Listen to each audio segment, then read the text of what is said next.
ನಾಡಿನ ಅನ್ನದಾತ ಬಂಧುಗಳಿಗೆ ಶರಣೆಂದು ಬಂಧುಗಳೇ, ಕರ್ನಾಟಕ ರಾಜ್ಯ ರೈತ ಸಂಘ ಹಾಗೂ ಹಸಿರು ಸೇನೆಯ ವತಿಯಿಂದ ರಾಜ್ಯ ಅಧ್ಯಕ್ಷರಾಗಿರ್ತಕ್ಕಂಥ ಸನ್ಮಾನ್ಯ ಶ್ರೀ ಚುನಪ್ಪ ಪೂಜಾರಿ ಅವರ ನೇತೃತ್ವದಲ್ಲಿ ವಿಜಯಪುರ ಮಹಾನಗರದ ದರ್ಬಾರ್ ಗ್ರೌಂಡ್ನಲ್ಲಿ ರಾಜ್ಯ ಮಟ್ಟದ ಬೃಹತ್ ರೈತ ಸಮಾವೇಶವನ್ನು ಹಮ್ಮಿಕೊಳ್ಳಲಾಗಿದ್ದು, ಈ ಕಾರ್ಯಕ್ರಮದಲ್ಲಿ ಈ ನಾಡು ಕಂಡ ಅಪರೂಪದ ಪರಮಪೂಜ್ಯರಾಗಿರ್ತಕ್ಕಂಥ ನಾಡಿನ ಹೆಸರಾಂತ ಪರಮಪೂಜ್ಯರು ಪರಮಪೂಜ್ಯ ಶ್ರೀ ಸದ್ಗುರು ಡಾಕ್ಟರ್ ಮುರುಘರಾಜೇಂದ್ರ ಮಹಾಸ್ವಾಮೀಜಿಗಳು, ಸುಕ್ಷೇತ್ರ ಮುಗುಳುಕೋಡ ಜಡಗಾ ಮಠದ ಪರಮಪೂಜ್ಯರು ದಿವ್ಯ ಸಾನ್ನಿಧ್ಯವನ್ನು ವಹಿಸಿಕೊಳ್ತಿರತಕ್ಕಂಥದ್ದು. ಅದೇ ರೀತಿಯಾಗಿ ಪರಮಪೂಜ್ಯ ಶ್ರೀ ಶಟಸ್ಥಲ ಬ್ರಹ್ಮನಿಷ್ಠ ಚಂದ್ರಶೇಖರ್ ಶಿವಾಚಾರ್ಯ ಮಹಾಸ್ವಾಮೀಜಿಗಳು, ಶ್ರೀ ಗುರುಶಾಂತೇಶ್ವರ ಸಂಸ್ಥಾನ ಹಿರೇಮಠ ಹುಕ್ಕೇರಿ, ಈ ಪರಮಪೂಜ್ಯರು ಸಹಿತ ದಿವ್ಯ ಸಾನ್ನಿಧ್ಯವನ್ನು ವಹಿಸಿಕೊಳ್ತಿರತಕ್ಕಂಥದ್ದು.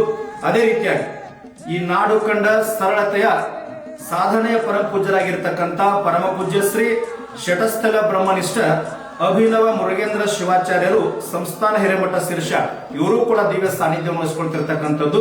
ಅದೇ ರೀತಿಯಾಗಿ ನಮ್ಮ ರೈತ ಸಂಘಕ್ಕೆ ಯಾವಾಗಲೂ ಬೆನ್ನೆಲುಬಾಗಿ ನಿಲ್ತಕ್ಕಂಥ ಈ ನಮ್ಮ ಭಾಗದ ಪರಮಪೂಜ್ಯರಾಗಿರ್ತಕ್ಕಂಥ ಪರಮಪೂಜ್ಯ ಮಾತೋಶ್ರೀ ಶ್ರೀಮತಿ ಸುವರ್ಣತಾಯಿ ಹೊಸಮಠ್ ಧರ್ಮದರ್ಶಿಗಳು, ಜ್ಞಾನ ಮಂದಿರ ಅಧ್ಯಾತ್ಮ ಕೇಂದ್ರ ಸುಕ್ಷೇತ್ರ ಗೋಕಾಕ್, ಇವರು ಕೂಡ ದಿವ್ಯ ಸಾನ್ನಿಧ್ಯವನ್ನು ವಹಿಸಿಕೊಳ್ತಿರ್ತಕ್ಕಂಥದ್ದು. ಅದೇ ರೀತಿಯಾಗಿ ಆತ್ಮೀಯ ಪರಮಪೂಜ್ಯರಾಗಿರ್ತಕ್ಕಂಥ ಪರಮಪೂಜ್ಯ ಶ್ರೀ ಯಾಶಿನ್ ಮುಲ್ಲಾ ಗುರುಗಳು ಮಹಾಲಿಂಪುರ್ ಬಾಗಲಕೋಟೆ ಜಿಲ್ಲೆ, ಇವರು ಕೂಡ ದಿವ್ಯ ಸಾನ್ನಿಧ್ಯವನ್ನು ವಹಿಸಿಕೊಳ್ತಿರ್ತಕ್ಕಂಥದ್ದು. ಈ ಎಲ್ಲ ಕಾರ್ಯಕ್ರಮಗಳ ಅಧ್ಯಕ್ಷತೆಯನ್ನ ಸನ್ಮಾನ್ಯ ಶ್ರೀ ಸಂಗಮೇಶ್ ಸಗರ್ ಜಿಲ್ಲಾಧ್ಯಕ್ಷರು, ಕರ್ನಾಟಕ ರಾಜ್ಯ ರೈತ ಸಂಘ ಹಸಿರು ಸೇನೆ ವಿಜಯಪುರ ಜಿಲ್ಲೆ. ಅದೇ ರೀತಿಯಾಗಿ ಸನ್ಮಾನ್ಯ ಶ್ರೀ ರಾಹುಲ್ ಕುಬ್ಗಡ್ಡಿ, ರಾಜ್ಯ ಪ್ರಧಾನ ಕಾರ್ಯದರ್ಶಿಗಳು, ಕರ್ನಾಟಕ ರಾಜ್ಯ ರೈತ ಸಂಘ ಹಸಿರು ಸೇನೆ, ಕಲ್ಲೂರ್ ಸೊನ್ನೋರ್ ರಾಜ್ಯ ಉಪಾಧ್ಯಕ್ಷರು, ಈ ಎಲ್ಲ ರಾಜ್ಯ ಮುಖಂಡರು ಈ ಕಾರ್ಯಕ್ರಮಗಳ ದಿವ್ಯ ನೇತೃತ್ವವನ್ನು ವಹಿಸಿಕೊಳ್ತಿರ್ತಕ್ಕಂಥದ್ದು. ಈ ನಾಡಿನ ಸಮಸ್ತ ಅನ್ನದಾತ ಬಂಧುಗಳಲ್ಲಿ ಏನು ತಮ್ಮಲ್ಲಿ ವಿನಂತಿಯನ್ನು ಮಾಡ್ಕೊಳ್ತೀನಿ ಅಂತಂದ್ರೆ, ಈ ಭಾಗದಲ್ಲಿ ಶತಮಾನದ ಸಂತ ನಡೆದಾಡುವ ದೇವರು ಪಾದ ಸ್ಪರ್ಶವನ್ನ ಮಾಡಿರ್ತಕ್ಕಂಥ ಸಿದ್ದೇಶ್ವರ ಶ್ರೀಗಳ ಅಡ್ಡಾಡದ ಪುಣ್ಯಭೂಮಿಯಲ್ಲಿ ರಾಜ್ಯ ಮಟ್ಟದ ಬೃಹತ್ ಸಮಾವೇಶವನ್ನು ಹಮ್ಮಿಕೊಳ್ಳಲಾಗಿದ್ದು, ನಾಡಿನ ಅನ್ನದಾತ ಬಂಧುಗಳಲ್ಲಿ ವಿನಂತಿಯನ್ನು ಮಾಡ್ಕೊಳ್ತೀನಿ, ಪಕ್ಷಾತೀತವಾಗಿ, ಧರ್ಮಾತೀತವಾಗಿ, ಜಾತ್ಯತೀತವಾಗಿ ಈ ಸಮಾವೇಶದಲ್ಲಿ ಬಂದು ಈ ಸಮಾವೇಶವನ್ನ ಯಶಸ್ವಿಗೊಳಿಸಿಕೊಳ್ಬೇಕಂತ ವಿನಂತಿಯನ್ನು ಮಾಡ್ಕೊಳ್ತೀನಿ. ಅದೇ ರೀತಿಯಾಗಿ ಕರ್ನಾಟಕ ರಾಜ್ಯ ರೈತ ಸಂಘ ಹಸಿರು ಸೇನೆಯ ರಾಜ್ಯದ 31 ಜಿಲ್ಲೆಗಳ ರಾಜ್ಯ ಮುಖಂಡರು, ಜಿಲ್ಲಾ ಮುಖಂಡರು, ತಾಲೂಕು ಮುಖಂಡರು, ತಾಲೂಕು ಕಾರ್ಯಕರ್ತರು, ಗ್ರಾಮ ಘಟಕಗಳ ಅಧ್ಯಕ್ಷರು, ಎಲ್ಲ ಕಾರ್ಯಕರ್ತರು ಎಲ್ಲರೂ ಕೂಡ ನನಗೆ ಆಹ್ವಾನ ಪತ್ರಿಕೆ ಬಂದಿಲ್ಲ, ನನಗೆ ಹೇಳಿಲ್ಲ ಅಂತಕ್ಕಂಥ ಭಾವನ ದೂರ ಸರಿಸಿ ಇದೇ ಆಹ್ವಾನ ಪತ್ರಿಕೆ ಅಂತ ತಿಳ್ಕೊಂಡು ತಮ್ಮಲ್ಲಿ ಕೈ ಮುಗಿದು ವಿನಂತಿಯನ್ನು ಮಾಡ್ಕೊಳ್ತೀನಿ. ತಾವೆಲ್ಲರೂ ಕೂಡ 8ನೇ ತಾರೀಕು ಬರುವ 8ರಂದು ಬಿಜಾಪುರ ಜಿಲ್ಲೆಯ ಬಿಜಾಪುರ ಮಹಾನಗರದ ದರ್ಬಾರ್ ಗ್ರೌಂಡ್ ನಲ್ಲಿ ಕನಿಷ್ಠ 10,000 ರೈತರ ಸಮಾಗಮಗೊಳ್ತಿರ್ತಕ್ಕಂಥದ್ದು. ಅದರಲ್ಲಿ ಮುಖ್ಯವಾಗಿ ರಾಜ್ಯದ ಎಲ್ಲ ಜನ ಬಂಧುಗಳು, ಬಿಜಾಪುರ ಆಗಿರ್ಬೋದು, ಯಾದಗಿರಿ ಆಗಿರ್ಬೋದು, ಗದಗ ಆಗಿರ್ಬೋದು, ಗುಲ್ಬರ್ಗ ಆಗಿರ್ಬೋದು, ಬೆಳಗಾವಿ, ಬಾಗಲಕೋಟ್, ಗದಗ, ಧಾರವಾಡ, ಹಾವೇರಿ, ದಾವಣಗೆರೆ, ತುಮಕೂರು, ಮೈಸೂರು, ಮಂಡ್ಯ ಎಲ್ಲ ಜಿಲ್ಲೆಗಳಿಂದ ರೈತ ಬಂಧುಗಳು, ರೈತ ಕಾರ್ಯಕರ್ತರು, ರಾಜ್ಯ ಮುಖಂಡರು, ನಮ್ಮೆಲ್ಲ ಮುಖಂಡರು ಕೂಡ ಪಕ್ಷಾತೀತ ಧರ್ಮಾತೀತವಾಗಿ ಭಾಗವಹಿಸ್ತಿರ್ತಕ್ಕಂಥದ್ದು.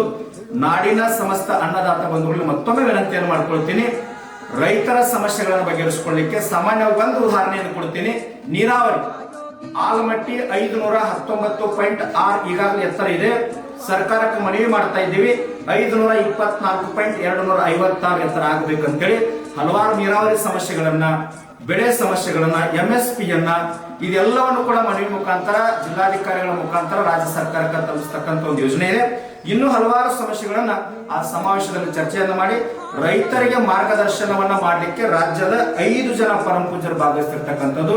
ಆ ಪರಮಪೂಜ್ಯರ ದಿವ್ಯ ಸಾನ್ನಿಧ್ಯದಲ್ಲಿ ಸನ್ಮಾನ್ಯ ಶ್ರೀ ಚುನಪ್ಪ ಪೂಜಾರಿ ಅವರ ದಿವ್ಯ ನೇತೃತ್ವ ನಡೆದಿರ್ತಕ್ಕಂಥ ಕಾರ್ಯಕ್ರಮಕ್ಕೆ ಎಲ್ಲರೂ ಮತ್ತೊಮ್ಮೆ ಪಕ್ಷಾತೀತ, ಧರ್ಮಾತೀತ, ಜಾತ್ಯತೀತವಾಗಿ ಸ್ವಯಂ ಪ್ರೇರಿತವಾಗಿ ಬಂದು ಭಾಗವಹಿಸಿ ಈ ಕಾರ್ಯಕ್ರಮವನ್ನ, ಈ ಸಮಾವೇಶವನ್ನ ಯಶಸ್ವಿ ಮಾಡಬೇಕಂತ. ಅದೇ ರೀತಿಯಾಗಿ ಈ ಎಲ್ಲ ಕಾರ್ಯಕ್ರಮಗಳಲ್ಲಿ ಮುಖ್ಯವಾಗಿ ಕರ್ನಾಟಕ ರಾಜ್ಯ ರೈತ ಸಂಘ ಹಸಿರು ಸೇನೆಯ ರಾಜ್ಯ ಉಪಾಧ್ಯಕ್ಷರು, ಆತ್ಮೀಯರಾಗಿರ್ತಕ್ಕಂಥ ಸನ್ಮಾನ್ಯ ಶ್ರೀ ಶಾಂತಗೌಡ ಪಾಟೀಲ್ ಅವರು ಈ ಕಾರ್ಯಕ್ರಮಕ್ಕೆ ಮುದ್ರಣ ಸೇವೆಯನ್ನ, ಬೇಕಾದ ಹಲವಾರು ಸೇವೆಗಳನ್ನ ಸ್ವಯಂ ಪ್ರೇರಿತವಾಗಿ ಮಾಡಿ ಈ ಎಲ್ಲ ಕಾರ್ಯಕ್ರಮಗಳ ದಿವ್ಯ ನೇತೃತ್ವ ಅವರು ಕೂಡ ವಹಿಸಿಕೊಳ್ತಿರ್ತಕ್ಕಂಥದ್ದು. ಅದೇ ರೀತಿ ಬಹಳಷ್ಟು ಮಹನೀಯರು ತಾವಾಗೆ ಸೇವೆಯನ್ನ ಮಾಡ್ತಾ ಇದ್ದಾರೆ. ಪ್ರಸಾದ ಸೇವೆ, ಪೆಂಡಾಲ್ ಸೇವೆ, ಹೂವಿನ ಸೇವೆ, ಮಹಾತ್ಮರ ಕಾಣಿಕೆ ಸೇವೆ, ಎಲ್ಲ ರೀತಿಯ ಸೇವೆಗಳನ್ನು ಮಾಡ್ತಾರೆ. ಅವ್ರಿಗೂ ಕೂಡ ಧನ್ಯವಾದಗಳು ಹೇಳಿ ರಾಜ್ಯದ ಜನತೆಯಲ್ಲಿ ಭಾಗವಹಿಸಿ ಈ ಸಮಾವೇಶವನ್ನ ಯಶಸ್ವಿ ಮಾಡಬೇಕಂತೇಳಿ ಈ ಮೂಲಕ ತಮ್ಮಲ್ಲಿ ವಿನಂತಿ ಮಾಡ್ಕೊಳ್ತೀನಿ. ನಮಸ್ಕಾರ.